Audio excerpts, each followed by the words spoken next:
Kuasa hukum karyawan percetakan korban penyekapan di Senen, Jakarta Pusat, Petrus, mengungkap adanya upaya dugaan penghentian perkara dengan imbalan uang yang nilainya terus meningkat.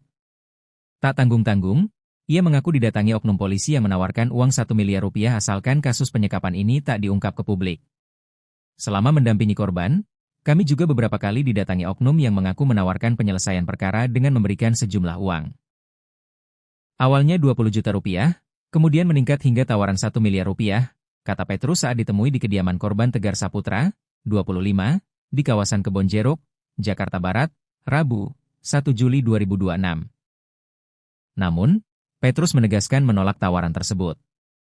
Ia juga membeberkan identitas oknum polisi yang diduga menjadi kaki tangan dari kubu pelaku. Yang datang adalah oknum kepolisian. Identitasnya saya ketahui, tetapi belum saya sampaikan karena akan kami serahkan dalam proses pemeriksaan, kata Petrus. Kami hanya meminta pertanggungjawaban hukum terhadap para pelaku, lanjutnya. Dugaan bahwa oknum polisi yang menawarkan uang damai itu adalah utusan pelaku lantaran saat kubu Petrus membongkar penyekapan, pihak pelaku mengklaim mereka memiliki polisi sendiri. Saat kami berada di lokasi, pihak perusahaan mengatakan bahwa pemasungan seperti itu adalah hal yang biasa dilakukan terhadap pekerja yang dianggap melakukan pelanggaran. Mereka bahkan mengatakan memiliki polisi sendiri dan meminta kami menunggu, ujar Petrus.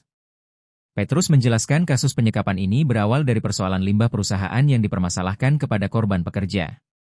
Perlu saya sampaikan, limbah tersebut sebenarnya merupakan limbah yang tidak diambil pelanggan dan selama ini biasa dikumpulkan oleh para pekerja, ujarnya. Ia menuturkan, korban sempat menjual limbah tersebut senilai sekitar Rp700.000.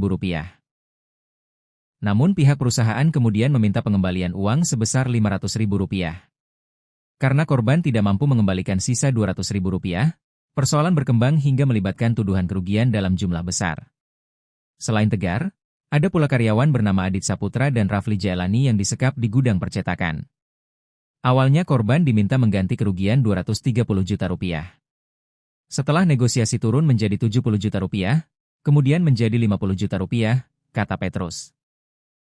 Menurutnya, pihak keluarga korban Adit sempat menyanggupi pembayaran Rp50 juta dengan harapan korban dibebaskan pada tanggal 20 Juni 2026. Namun hingga tanggal 26 Juni, korban tidak kunjung dilepaskan. Keluarga kemudian melapor dan meminta bantuan lembaga bantuan hukum. Awalnya kami hanya mendampingi Adit.